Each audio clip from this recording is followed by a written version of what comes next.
je m'assieds pour être en face du micro. Mais je vais aller assez vite parce qu'en fait, je vais vous présenter le résultat document édité au mois de fin mars pour la compétition Solar Décathlon.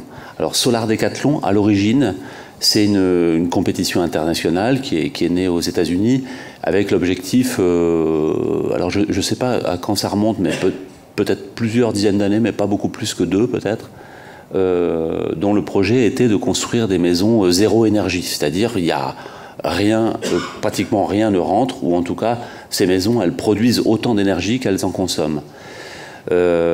Cette compétition-là, c'est un peu, comment dire, étalée à la surface du globe. Il y en a une qui s'appelle Solar, il y en a une en Chine il y a peu de temps, et il y a un Solar Décathlon Europe. Donc nous, on a, en 2014, on est allé visiter les propositions des différents pays qui étaient à Versailles, donc sur une vaste étendue. Chacun dispose en fait d'une parcelle avec des rues de distribution entre les parcelles qui permettent de visiter ces différentes propositions et qui permettent aussi aux différentes propositions de ne pas faire ombre sur les voisins. Donc circuler entre les écoles l'invitation à participer à cette compétition-là. Tout le monde sait que c'est une compétition qui coûte cher. Et alors c'est une compétition qui théoriquement doit être totalement pensée par les étudiants. C'est-à-dire que il faut que ça rentre dans le projet pédagogique de l'école. En 2014, quand on nous invite à y participer, on n'est pas très nombreux à s'intéresser à ça. On met comment dire, une condition. C'est-à-dire qu'on dit, ok, on participe à ce truc-là à condition de ne pas jouer comme ça se joue d'habitude, c'est-à-dire on fabrique quelque chose qui est en fait on sait fabriquer une maison complètement autonome sur un terrain complètement nu où il y a du soleil qui tourne autour. C'est pas très compliqué, il suffit de mettre l'argent pour. Nous, on se met comme condition de le faire à partir d'une réhabilitation. Donc en fait, ici, ce que vous voyez, c'est au centre du document, c'est la maison traditionnelle de la métropole lilloise. Donc on appelle ça, elle est dite maison 1930, en fait c'est la maison de l'ère industrielle. On commence à en construire à la fin du 19e et on continue encore à en construire parce que le parcellaire de la ville, parcellaire en lanière, je ne sais pas si on verra peut-être, voilà ici en bas. Donc on voit en fait cette maison, elle est juxtaposée à plein de maisons, c'est-à-dire que ce sont des maisons mitoyennes. Elle est posée ici sur une parcelle en lanière. Et puis voilà le problème, c'est-à-dire que je vais peut-être vous passer une image suivante pour... alors je ne sais pas comment on fait, où est le bouton, voilà. Voilà, peut-être qu'ici on voit le type d'îlot sur lesquels on retrouve cette maison. Donc ces maisons-là, sur la métropole lilloise et au-delà de la métropole lilloise, c'est-à-dire que ça va jusqu'au... enfin toute la région nord est bâtie avec ce type de maison. Je ne sais pas si le chiffre est exact, mais on compterait 500 000 maisons comme ça, dans cette région-là. Et elles sont toutes dans un état, étant donné leur ancienneté, elles sont toutes dans un état, c'est chiant ce truc, dans un état de vétusté. Bon, elles ont été entretenues par les propriétaires qui en avaient les moyens, mais il y en a quand même un paquet qui sont dites des passoires thermiques. C'est-à-dire qu'en gros, elles dépensent 250, 300 kWh par mètre carré et par an, c'est-à-dire beaucoup, ce qui fait que pas mal d'habitants ne chauffent tout simplement pas, c'est-à-dire qu'eux, ils ne sont pas à 300 kWh par mètre carré, ils n'en ont pas les moyens, donc ils ne chauffent pas. Si on faisait une caméra thermique sur le dessus de la ville, on pourrait croire qu'on est parfait, mais non, en réalité, une bonne partie de la population ne se chauffe pas, n'a pas les moyens de faire les travaux pour le faire. Donc nous, on embarque cette question-là et on se dit, banco, on bosse là-dessus, on essaye d'en faire une maison zéro énergie, ce qui est quand même très ambitieux. Et donc on commence à étudier les expositions. Alors on pense tout de suite, on se donne un deuxième objectif, c'est d'être low-tech. Donc on ne veut pas de technologie hors de prix. C'est incroyable, je l'active. Non, il ne faut rien toucher en fait peut-être. Je ne touche plus à rien. Et on ne veut pas trop de technologie. Et donc on s'intéresse assez fortement en fait le mot m'échappe là, mais vous l'avez en tête sans doute. Il a été employé plusieurs fois dans la matinée à une architecture bioclimatique, c'est-à-dire qu'on se dit bon, ok, on va essayer de construire en fait on va essayer de minimiser les déperditions, c'est-à-dire que là où on peut isoler sans modifier trop l'aspect de ces maisons-là, on va le faire. On n'a pas droit à l'isolation par l'extérieur sur la rue, puisque les rues sont... ça va se remettre tout seul, j'espère. Oui, ça se remet tout seul. Vous voyez un peu le type de rue, elles sont très étroites, c'est-à-dire qu'on a des trottoirs qui font quelquefois 80 cm, c'est-à-dire que si on sort sa poubelle, on ne circule plus sur le trottoir, mais on est... vous n'entendez pas? Il faut le micro. Je vais prendre celui-là. Celui-là, voilà. Donc on ne circule pas facilement dans ces rues-là parce qu'elles sont encombrées de voitures, elles sont encombrées de poubelles, et donc en fait ça rend un peu difficile l'intervention, en tout cas une isolation par l'extérieur qui prendrait encore 10 cm sur le trottoir. Donc, donc ça rend extrêmement compliqué l'intervention, c'est-à-dire que pour une partie de la maison, on sera en isolation par l'intérieur. Pour une partie, on peut se permettre une isolation par l'extérieur. Et on choisit donc en cœur d'îlot, où on a un peu plus de place. Quoique, si on regarde bien certains îlots très, très étroits, on voit bien, par exemple, que la maison en fait, a fait l'objet d'extensions sur le terrain, en lanière, ou celui-là, là. Et donc, il reste assez peu de jardin sur la parcelle. Donc on réfléchit en fait, on réfléchit également à la manière d'habiter ces maisons-là. Aujourd'hui, elles sont pas toujours habitées par leurs propriétaires. Elles sont souvent louées pour pouvoir en tirer un profit sans doute. Et donc elles ont été souvent divisées en plein de petits, de mini-logements. Donc c'est pas la catastrophe parce que à l'intérieur d'une maison qui fait 4,50 m de large entre deux murs, avec un escalier de circulation en bois et plusieurs appartements, en fait, on a des logements très très bruyants et qui sont non peut-être pas tout à fait insalubres, mais en tout cas assez inconfortables d'un point de vue sonore. Donc on embarque toute cette question-là, y compris la question économique, c'est-à-dire les propriétaires n'auront pas les moyens de faire le travail, et on doit trouver une solution simple. Alors, moi, ce dont je vais parler, c'est... je ne vais pas vous lancer tout le détail là-dessus. Dans ce cadre-là, moi, j'interviens dans un format pédagogique qui s'appelle Exploration, c'est-à-dire que j'ai 48 heures par semestre pour bosser sur un sujet. À l'origine, quand on a décidé de faire Solar Décathlon, en 2014, moi, je disposais déjà de cet enseignement-là, donc j'ai dit, je commence tout de suite, et j'ai bossé sur les questions solaires. Je voulais un peu imprimer mon désir de se pencher sur ces questions-là.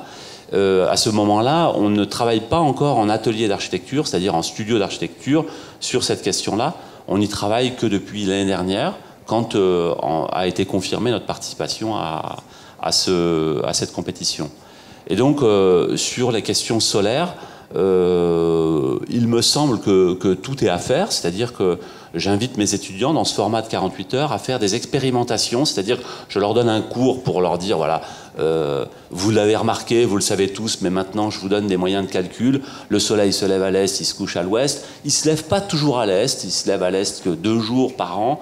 Et le reste du temps, il se lève un peu plus au sud ou il se lève un peu plus au nord dans la période estivale. Le soleil n'est pas toujours à la même hauteur. On imagine toujours le soleil zénital, c'est-à-dire que zénital pour nous, eh ben voilà, c'est au-dessus de notre tête.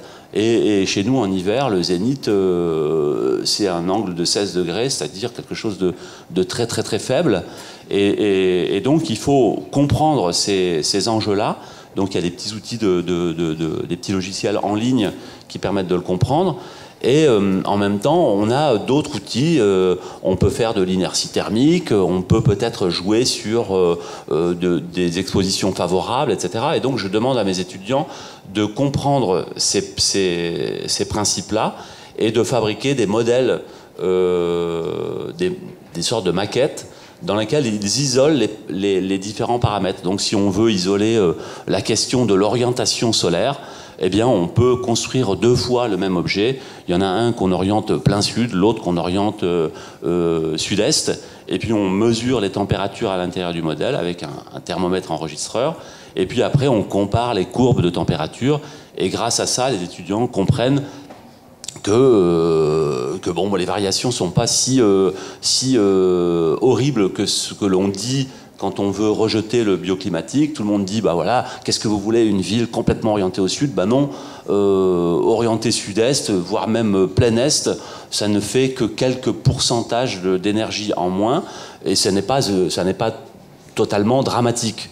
Donc on réfute certaines objections à l'architecture bioclimatique, puis en même temps on essaye de mesurer les quantités d'énergie dont on pourra disposer. C'est-à-dire qu'on regarde ça au travers d'un calendrier, combien je peux recevoir sur 1 mètre carré en été et combien je peux recevoir en hiver.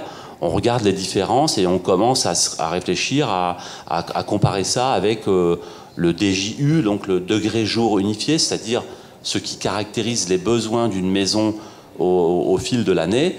Et les étudiants commencent à dire, ah ouais d'accord, il va falloir qu'on travaille sur des sujets de stockage à long terme. Donc on se rend, comment dire, un peu intelligent à la question qui se pose sur cette compétition-là. Donc les étudiants imaginent tout un tas de trucs. Alors évidemment,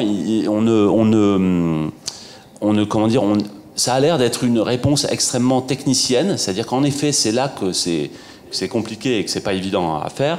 Mais évidemment, il y a un projet, je ne touche à rien, Bloom, il y a un projet social, vous l'avez entendu tout à l'heure sur les questions économiques, et puis il y a un projet social, c'est-à-dire quel art de vivre pouvons-nous avoir dans ces maisons-là? Est-ce qu'elles sont susceptibles d'accueillir encore une vie contemporaine, c'est-à-dire des familles éclatées, des familles plus petites, est-ce qu'on peut vivre à plusieurs dans une maison comme celle-là?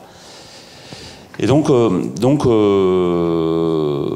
moi je travaille sur la question un peu technique, ce qui est quand même assez nouveau dans les écoles d'architecture, c'est-à-dire qu'en général, au fil des années, je m'apercevais que j'avais beau parler de ces questions-là, dans le résultat final en fin d'année, tout avait été un peu gommé ou effacé, ou alors peut-être globalisé ou écrasé par des images. Et des images quelquefois trompeuses, c'est-à-dire qu'on a vu aussi dans les précédentes propositions au Salaire Décathlon à Versailles une serre au-dessus d'un immeuble qui est censé nourrir les habitants de tout l'immeuble. Et bon, bah voilà, moi quand on me propose ça, je dis, bah alors à votre avis, combien on peut sortir de légumes sur une serre comme celle-là, et combien vous mangez de légumes? Donc assez rapidement, on se rend compte que c'est peut-être un peu de l'image, et que nos besoins sont... donc l'idée, c'est d'être un peu moins naïf, même dans nos propositions, parce qu'on pourrait se laisser aller à la naïveté, et dire on va cultiver nos trottoirs. Non, il faut qu'on ait une petite idée de ce que représente notre mode de vie, quoi. Donc je vais peut-être passer une image pour que vous voyez un peu les... voilà, oui, ça c'est quand même important. c'est que, d'accord, on participe à cette compétition-là, mais dans notre tête, on a cette question, c'est-à-dire comment on va faire réellement une fois que la compétition est terminée. C'est-à-dire qu'il ne s'agit pas juste d'aller gagner la compétition à Budapest, mais de revenir de Budapest avec notre modèle et de l'essayer vraiment, c'est-à-dire de le construire. Et donc là-dessus, on est un peu embarrassé parce que justement le cadre très très contraignant et très dynamisant de la compétition nous empêche un peu de réfléchir à l'après Budapest. C'est-à-dire qu'on est tellement focalisé sur la situation estivale de l'exposition que, évidemment, on a des solutions pour éviter sans doute que notre jury qui visitera notre maison ne se sente mal dans notre maison qui va sûrement surchauffer sérieusement. Le problème du traitement de l'hiver est sans doute plus facile à régler que le traitement en été. Et donc les étudiants sont au courant et donc les solutions, alors ça je ne sais pas exactement si ça peut vous parler. Bon, c'est peut-être des tentatives. Oui, là c'est l'intendance donc je ne sais plus combien on a prévu de camions, mais c'est un truc de fou. On emmène 40 camions à Budapest parce que en fait notre maison mitoyenne qui est totalement en briques aujourd'hui, avec des enduits à l'intérieur.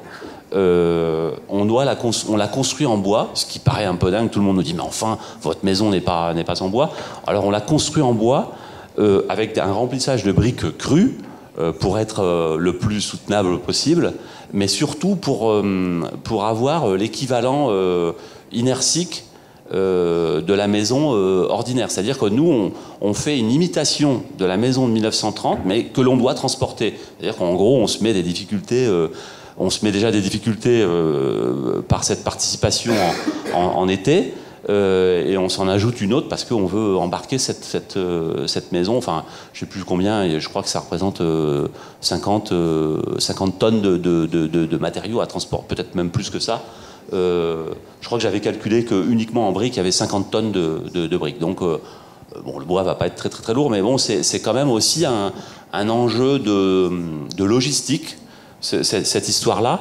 Et alors, la logistique, c'est pas notre boulot à nous, architectes, mais on peut en déduire des réflexions sur notre métier, puisque si on construit à un endroit, il faudra bien faire venir des matériaux ou éventuellement les trouver sur place. Donc ça encourage à ces réflexions-là, mais ça ne nous encourage pas à trouver ces solutions-là directement. Donc à un moment, on s'est dit, on va trouver notre terre à Budapest, et comme ça, on n'aura pas besoin de la transporter 2 fois. Et en réalité, ça n'est pas possible parce que la terre, il fallait qu'elle soit préparée, il fallait qu'elle soit... et ça nous aurait demandé un temps de montage sur place beaucoup plus important à remplir de la terre. Donc il y a eu des propositions, on va remplir nos murs avec de l'eau, on va simuler l'inertie thermique avec un autre matériau qui a une autre capacité que la terre. Enfin bref, tout a été réfléchi et chaque réflexion est quand même un moment de pédagogie. C'est-à-dire que, ah oui, l'inertie thermique du matériau, tiens, parlons-en. Et donc on a des tableaux, on peut montrer ça et c'est... même si le produit n'est pas aussi intéressant architecturalement que ce qu'on peut faire habituellement, eh bien, en fait, il est un peu l'occasion de comprendre des principes qui sont universels et qu'on pourra remanipuler dans d'autres projets. J'essaye d'aller vite, c'est pour ça que je parle vite aussi, c'est peut-être une erreur. Donc, globalement, notre maison de 1930, en fait, elle est théoriquement avec une extension dite en marteau. On enlève cette extension, souvent elle était assez insalubre, c'est-à-dire que dans le bout de l'extension, on avait des toilettes qui remplissaient une cuve. Donc tout ça, évidemment, est devenu interdit. Donc tout est relié sur le tout à l'égout qui est dans la rue. Et à l'arrière, donc ça c'est côté jardin, on vient plugger en fait une serre dite bioclimatique, et donc dont l'objectif est de récupérer le plus d'énergie. Là, ici en haut, c'est pas un état d'avancement du projet, c'est que notre maison 1930, qui est quand même assez haute, en fait, elle ne rentrait pas dans le gabarit. On a vu en haut le prospect par MEVRDV, et nous, on a aussi un prospect, parce qu'on ne peut pas, évidemment, ombrager l'opération voisine qui est en compétition contre nous, et donc on n'a pas eu l'autorisation de monter aussi haut. Donc on a fait une demande de dérogation à un moment, parce qu'on avait essayé de réduire notre... Je ne vous ai pas montré comment on installe notre maison sur la parcelle, mais en fait on ne peut pas construire entièrement la maison jusqu'au faîtage, parce qu'on pourrait faire de l'ombre aux voisins. Donc on en fait, on la simule dans son gabarit, un peu comme MEVRDV le demande aux architectes. Et donc on n'a pas la possibilité de mettre les panneaux solaires qu'on pourrait mettre sur cette toiture-là. Donc ils sont à l'horizontale sur le plancher. Enfin bref, ça crée tout un tas de situations. La compétition crée un tas de situations paradoxales, troublantes, et avec lesquelles nous, en tant que pédagogues, il faut qu'on prenne des positions. Donc moi, par exemple, dans mon exploration, je dis, moi je m'en fous de la compétition. Ce que je veux, c'est que vous étudiez la maison dans sa situation, situation qui sera variée, puisqu'elles ne seront pas toujours exposées dans la position la plus favorable, c'est-à-dire plein sud. Elles pourront être aussi complètement à l'inverse. Et donc je veux que vous réfléchissiez à ça. Donc les étudiants sont amenés à calculer, à dire ah bah oui tiens, celle qui est plein nord là, elle reçoit 2 fois moins d'énergie, en tout cas sur la partie verrière. Et donc qu'est-ce que je fais de cette différence d'apport solaire? Est-ce que c'est un problème? Est-ce que je peux le surmonter? Donc les étudiants ont réfléchi à un programme de mutualisation d'énergie. Donc ça, c'est extrêmement nouveau et alors très très très ambitieux, puisqu'on est dans le cadre d'habitations qui sont toutes, chacune avec leur propriétaire, quoi. Donc la mutualisation, ben, vous voyez ce que ça peut procurer, enfin ce que ça demande comme effort pour que les voisins qui seraient mieux exposés acceptent de donner leur énergie à ceux qui le sont moins bien. Donc il y a encore d'autres sujets de réflexion, mais de réflexion qui sont peut-être porteuses, pas dans ce cadre-là, mais dans une réflexion future, sur un écoquartier, sur un quartier tout court. Comment est-ce que je fais pour réfléchir à ces questions-là? Alors je vais essayer d'avancer pour voir donc les différentes options de qu'est-ce qu'on doit garder, qu'est-ce qu'on ne peut pas garder, où est-ce qu'il y a des problèmes par exemple, on a des caves dans cette maison-là, et donc en fait on peut difficilement résoudre le problème des perditions thermiques en isolant le sol, parce qu'on n'a pas les hauteurs de cave, on ne peut pas isoler en dessous, on ne peut pas isoler au-dessus. On veut quand même garder les carrelages qui sont des carreaux de ciment décorés qui sont très très beaux. Comment est-ce qu'on fait? Donc il y a plein les étudiants ont fait plein d'hypothèses, ils sont extrêmement inventifs, et il faut maintenant qu'on vérifie que toutes les hypothèses sont viables. C'est-à-dire qu'on ne va pas chauffer toute la maison. Les étudiants ont inventé la bouillotte, donc ce qui se fait au Japon traditionnellement. On chauffait le dessous de la table et on ne chauffe pas entièrement le bâtiment. Donc les étudiants réinventent des choses qui existent déjà. Et maintenant, on est en train de dimensionner les systèmes pour qu'ils contiennent suffisamment d'énergie. Et alors là, c'est tout un travail. Donc, je passe un peu vite. Voilà, ça, j'aurais peut-être pu commencer par ça, mais voilà un peu le type de rue dans lequel on ambitionne de proposer des réhabilitations. Ici, ce qui est montré, c'est le bow window. Donc, il y a des étudiants qui ont travaillé sur un bow window plugué sur les façades qui pourra intervenir ici et là. Alors vous voyez qu'il y a des différences de hauteur là on est dans une rue légèrement en pente, très légèrement en pente, et il y a des différences de hauteur d'étages, et donc bon, on peut imaginer que ça va créer une animation et bon, aussi des déperditions et qui sont contrées par des rideaux thermiques, enfin toutes sortes de solutions pour alors pour la compétition, on a des partenaires des partenaires textiles, et donc on va emballer notre maison en bois avec un textile imprimé. Je ne sais pas exactement quelle tête il aura, mais j'ai entendu dire déjà qu'on imprimerait façon brique, ce qui est assez dingue. Donc je ne sais pas trop comment les visiteurs de l'exposition vont comprendre ce qu'on est en train de leur montrer. Mais bon, il y aura tout un tas de panneaux pour expliquer, pour expliquer les principes qui sont quand même très importants pour nous, c'est-à-dire finalement tout ça va devenir sans doute un projet local, c'est-à-dire qu'il va falloir construire localement. Donc alors le partenariat, oui, la difficulté du partenariat, donc on est 14 écoles sur ce truc-là. Alors évidemment, il y a des écoles des écoles de design, donc on parle de design d'usage, on parle pas seulement de design d'image. Il y a des écoles d'ingénieurs, plusieurs écoles d'ingénieurs. Il y a même une école de commerce qui bosse sur le truc. Alors je sais pas ce qu'ils font dans l'histoire. Alors la difficulté, c'est que quand même, à chaque fois, on commence un semestre. Donc là, moi, j'ai commencé 2 semestres cette année et on amène notre maison à la fin du mois de juin. Je commence en septembre avec des étudiants tout neufs qui n'ont jamais entendu parler de ces questions-là. Je dois leur donner un cours un peu rapide pour qu'ils comprennent les enjeux. Puis à vrai dire, d'habitude, j'ai le semestre pour qu'ils aient compris quelque chose, quoi.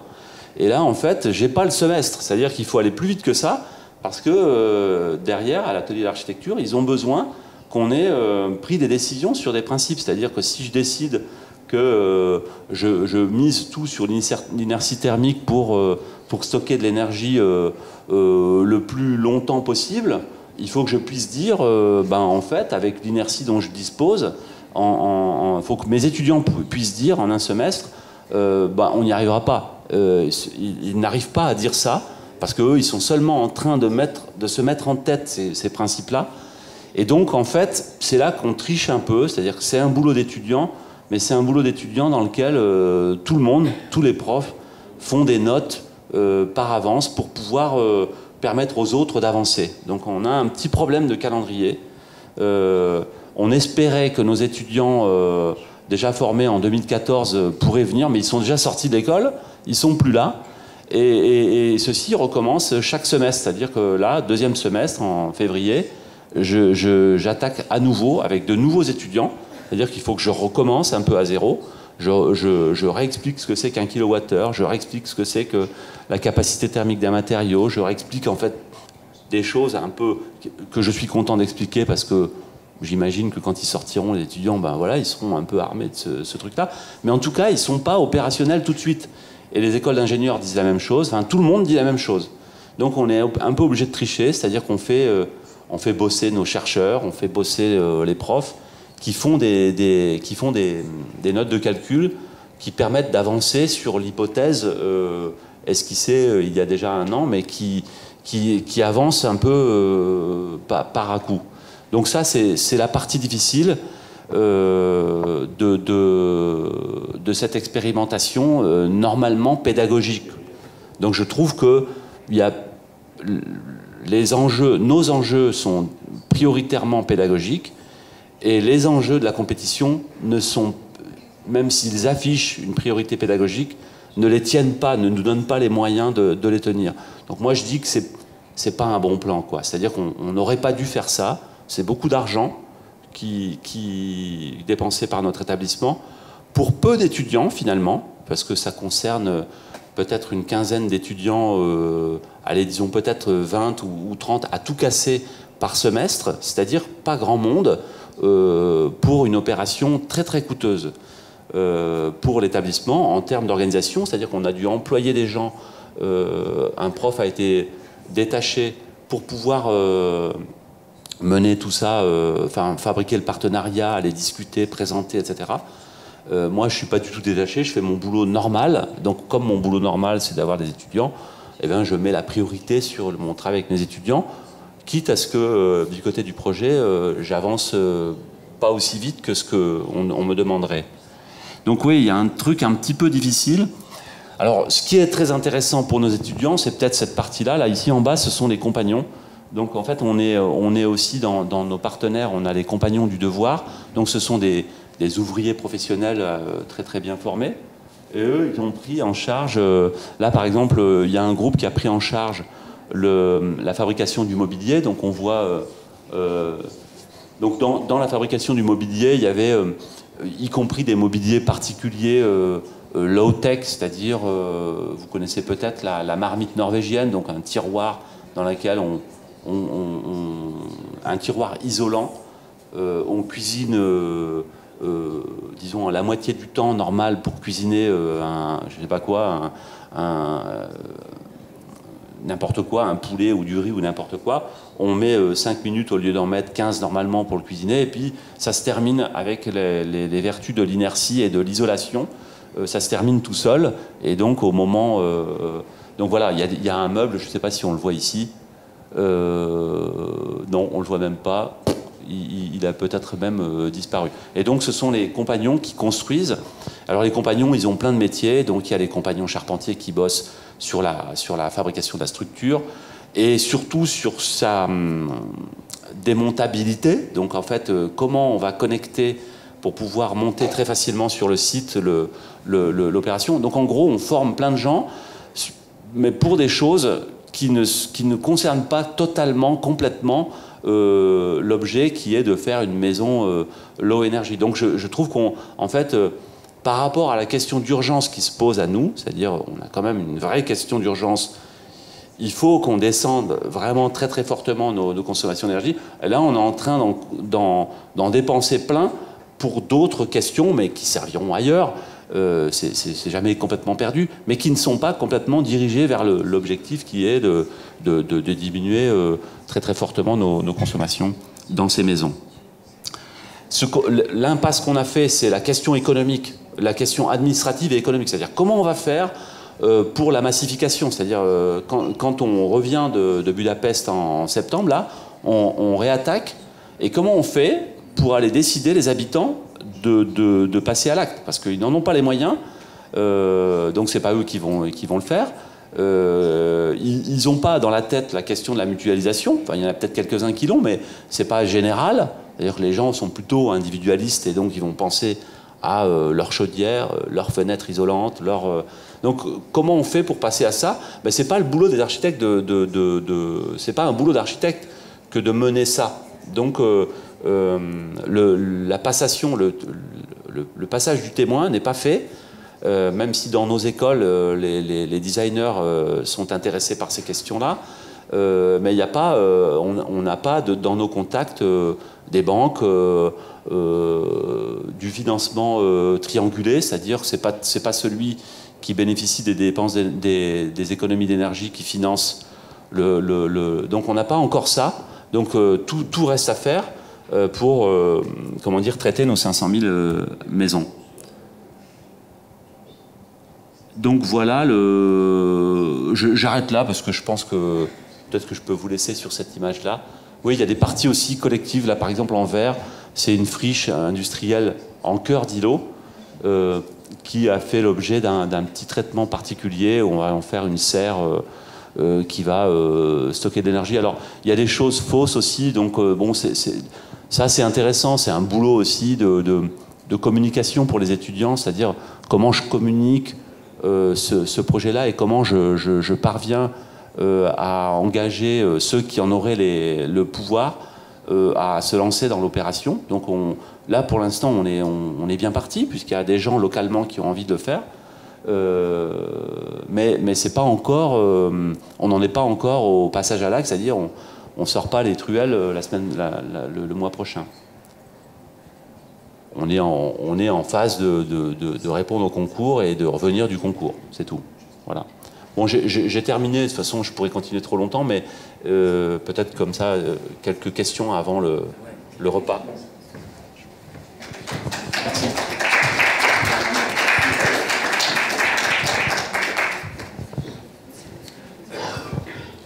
Alors, c'est pas une question, c'est juste un petit complément. Une réponse. Comme je suis de Lille aussi, je suis pas sûr que tu aies dit que, en fait, les étudiants avaient travaillé sur un cas réel d'une vraie maison. Oui. Qui a été et ce modèle qui va être amené à Budapest, c'est la maquette en fait modélisée pour le transport d'une maison réelle qui a été mise à disposition de l'école d'architecture par la municipalité ou un bailleur, je ne sais plus. Oui, il y a une association qui s'appelle Fabrique des Quartiers. La Fabrique des Quartiers, puisque c'est problématique de traiter ces maisons-là, la communauté urbaine, la ville et la communauté urbaine ont décidé de préempter certaines de ces maisons qui sont très très très dégradées, et donc elles les ont confiées à une association qui s'appelle la Fabrique des Quartiers, qui fait office d'organisme un peu comme les pactes, enfin nous on avait les pactes de lutte contre le taudis en son temps, enfin bon, comme d'autres associations font ce travail de donner tous les moyens pour que les habitants et les propriétaires puissent éventuellement faire des travaux, d'ailleurs subventions, enfin tout le truc quoi. Et donc l'association elle est intéressante parce que elle a consulté des architectes qui dessinent comment la maison pourrait être réhabilitée. Donc c'est un travail vraiment très très modeste parce que ce sont des toutes petites maisons, c'est des maisons de 50 mètres carrés hein, quelquefois. Celle qu'on a choisie nous, c'est une des plus grandes, c'est-à-dire qu'elle fait presque 5 mètres de large et elle est sur 3 étages, mais on peut avoir des maisons adossées, des maisons de courée, etc. Enfin, c'est pas, ça peut être assez petit. Et donc les gens, ensuite, les gens, on remet sur le marché ces maisons qui ont fait l'objet d'un projet par un archi, et boum, ça marche plus. Il suffit de vouloir que ça marche pour que ça marche pas. Et bon voilà. Donc en effet, ce sont bien des maisons réelles. Alors ce qui est plus intéressant, c'est que les étudiants sont allés interviewer les habitants pour voir aussi quels étaient leurs propres désirs de faire évoluer leur maison, et y compris leurs contradictions, c'est-à-dire qu'ils veulent plus d'espace, mais ils en consomment pas forcément très bien. Donc pour que les étudiants soient au contact de cette demande-là et qu'ils puissent imaginer répondre à de vrais projets par les habitants. Bon, moi j'ai quand même des gros doutes sur la possibilité que les habitants feront appel à des architectes pour réhabiliter. Parce que, on le sait, on essaye de le faire. L'architecture semble très très très chère, à moins qu'elle soit subventionnée, et ce n'est pas encore le cas. L'architecture semble trop chère pour pouvoir faire appel aux architectes. Donc on en fait l'économie, ce qui est peut-être une erreur, parce qu'en effet, l'architecte, il semble, en tout cas, dans cette expérience de coopération, montre sa capacité en fait à comprendre le projet de part en part. Alors que le thermicien, lui, il raisonne un peu, bon, j'espère qu'il n'y en a pas dans la salle, mais moi je suis un peu thermicien, mais un peu courtement à la solution. Alors il est cohérent, mais il ne regarde pas les autres questions.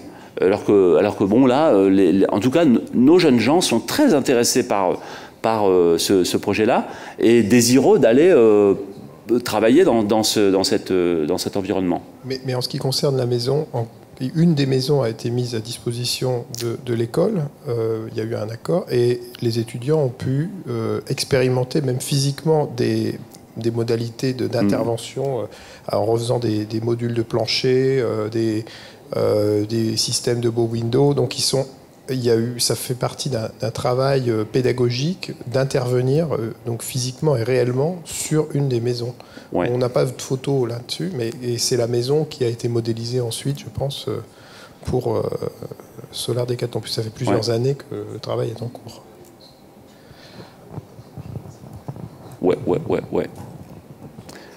D'ailleurs, ça a été critiqué. Il y a eu plusieurs diplômes à la fin du semestre dernier, et les jurys ont dit, mais il me semble que ces maisons, elles ne sont pas aussi étroites que ce que vous dites, quoi. C'est-à-dire que quelquefois, justement, on a choisi une maison et elle fait plutôt 5 mètres que 4 mètres 30, et ça change tout. C'est-à-dire que la réponse en termes d'aménagement sur 5 mètres ou 5 mètres 20, c'est pas la même chose que sur 4 mètres 30, quoi. Donc c'est pas si simple que ça, mais ça invite justement à imaginer les solutions pour chacune d'entre elles. Oui. Moi je trouve ça très... l'école de Toulouse, elle a travaillé aussi sur le Solar Decathlon, et je trouve ça très courageux et très intéressant d'avoir pris un bâtiment en réhabilitation et non pas un bâtiment neuf. Parce que, comme on le dit déjà, tous les bâtiments qui seront construits en 2040, enfin 70% des bâtiments qui seront construits en 2040 sont déjà là. Ouais, donc en fait, il faut se rendre compte que la réhabilitation, elle est là. Enfin, la question de la réhabilitation est essentielle en fait, dans la question de l'énergie. Et autre chose, je voulais juste... peut-être que la solution viendra justement d'une expérience qu'a menée Franz Graft, qui est un ingénieur architecte suisse de l'EPFL de Lausanne. Notamment, ils ont réhabilité une grande cité qui s'appelle la cité du Lignon. C'était une cité, pareil, des années 60, à côté de Genève, totalement passoire thermique, plus du tout adaptée, à une très très grande échelle. Je crois que c'était au moins 800 logements, enfin c'est quelque chose d'assez conséquent. Et ils ont fait tout un travail justement comme ça par l'école. C'est ça qui est très intéressant. C'est ce que je trouve vraiment très très intéressant aussi dans cette démarche, c'est que c'est l'école qui s'investit, c'est-à-dire que l'école qui est sur un territoire, qui s'investit dans une question, qui y apporte des réponses, qui effectivement, qui vont être même peut-être des réponses chiffrées, thermiquement, finalement, grâce à ça, eh bien, vous faites tant d'économies d'énergie, c'est rentable sur tant d'années. Enfin, je pense que Franz Graft, il est allé jusque-là, il est allé jusqu'à démontrer tout ce qui était économique, et tout en respectant effectivement l'architecture des bâtiments. C'était pas, on n'a pas mis un thermos sur la maison. Enfin voilà, c'est ce qui était très intéressant. Et peut-être que la solution viendra. Enfin, on peut espérer pour cet exemple qu'il se crée une sorte de coopérative ou de copropriété. Enfin, un espèce de regroupement de l'ensemble des propriétaires intéressés, de façon à commander, disons, ce modèle, par exemple, plusieurs fois pour le rendre économique, et ce qui pourrait à ce moment-là commencer à être une solution. En tout cas, par exemple, dans le cas de Franz Graft, c'était une copropriété. Oui. Mais ils ont réussi à faire vraiment un travail très, très approfondi sur cette question. Et à la fin, ils ont donné le dossier à des architectes qui ont réalisé. C'est-à-dire que l'école, bien sûr, n'a pas été le maître d'œuvre. C'est-à-dire qu'elle avait préparé un dossier de consultation disant, voilà, ce qui serait bien pour ce bâtiment, c'est de faire ça. Et effectivement, c'est ce qui a été produit. Oui, moi j'ai l'impression que c'est là qu'on se situe, c'est-à-dire qu'en gros on dit c'est faisable, c'est jouable, mais on sait bien, c'est pas les architectes qui vont le faire, c'est pas les architectes qui vont réunir l'argent pour pallier aux défauts de solvabilité des habitants, c'est-à-dire que c'est pas leur boulot quoi, de répondre à cette question-là. Mais au moins disent-ils leur intérêt pour la question, ce qui est donc déjà vachement bien. Moi, ça m'a un peu étonné que les étudiants adhèrent à ça. Donc peut-être qu'ils sont encore plus conscients que nous ne le sommes de la situation. Donc c'est encourageant. Et puis aussi, on a vérifié que c'était jouable. Et aussi, on pointe du doigt ce qu'il faut faire. C'est-à-dire que, comme tu le dis, le renouvellement de la construction se fait à un taux de 1% par an. C'est-à-dire que si on attend 100 ans, ok, on aura tout qui consommera comme on aimerait, c'est-à-dire 50 kWh par mètre carré par an, ou moins, j'espère. Mais 100 ans, c'est un peu long, quoi. On sait qu'on n'a pas ces 100 ans. Donc il faut y aller plus vite. Donc il faut s'intéresser à ça. En tout cas, chez nous, mais pas seulement à ça, bien sûr. Donc donc tout le monde est d'accord là-dessus, y compris. Alors il y a aussi des entreprises qui commencent à pointer leur nez en disant bon, ok, nous on est peut-être prêts à. Enfin, je sais que dans les cartons il y a la réflexion on est prêt à un peu comme du partenariat public-privé avec un double petit P à la fin, petit propriétaire, petit privé. C'est-à-dire qu'on est prêt à financer les travaux et à se payer sur les économies. Donc ça veut dire qu'on attend de grosses économies si on veut se payer de cette façon-là. Et c'est pas évident parce que les coûts d'intervention sont quand même élevés. C'est-à-dire que les économies qu'on en attend sont...